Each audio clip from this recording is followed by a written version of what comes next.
Bill Clinton administration. A lot of other things do too, and this happened around the time with.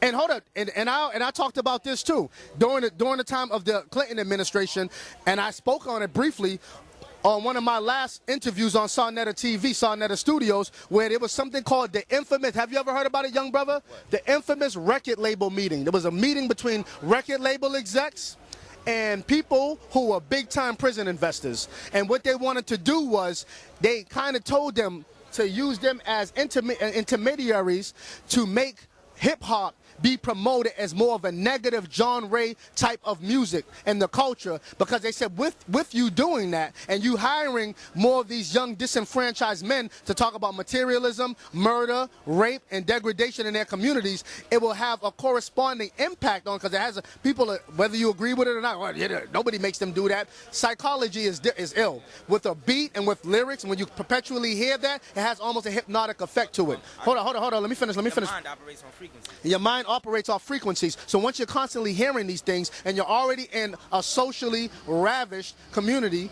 that crack epidemics, poverty, and violence is consuming these communities, then you have a music like a soundtrack behind that. You got to look at the corresponding impact that it has on the minds of the children. They were told in this meeting, young brothers, they was told to perpetuate, to hire young disenfranchised blacks and Latinos to perpetuate specifically the criminal content in hip-hop, because therefore it will inspire others to try to live this lifestyle in hope of a dream of being that $1 million nigga in the corner that made it out, you know what I'm saying, the ghetto by hustling, selling drugs, or you got some kind of status or respect in the community because you're a G and you're a killer, you're a goon. So this kind of thing was perpetuated, and you can look this up, because some people might sound like that's a conspiracy theory. No, through the Freedom of Information Act, a lot of things are out and it's public information, so you got to utilize this information to educate your mind so you can understand what's going on and exactly what you're fighting against. In order to have a successful victory, you got to know exactly how things were stacked up against you and the stratagems that they used in different layers to do it, because we can't oversimplify complex issues. This shit gets deep.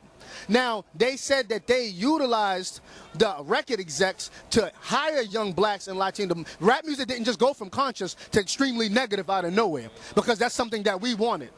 Like, we went and said, no, record label execs, no, we want real niggas rocking these mics now and talking about degradation and knocking out women and raping them and killing up niggas and shooting 45, 60 different niggas and wearing red and blue bandanas. That's not what we did. This is something that the white hats and other people who had a vested interest in our destruction were behind. It was an agenda, and it's called the Record Label Exec Secret Meeting. Look this up when you get a chance. Yeah, look that up when you get a chance. And it'll tie into Bill Clinton came out right off of that with these laws that he put in, because they knew that what this will do. And the prison population soared from, I believe, in 1983, it was like 200,000 people incarcerated, to over 2 million. United States of America has the highest prison population in the world.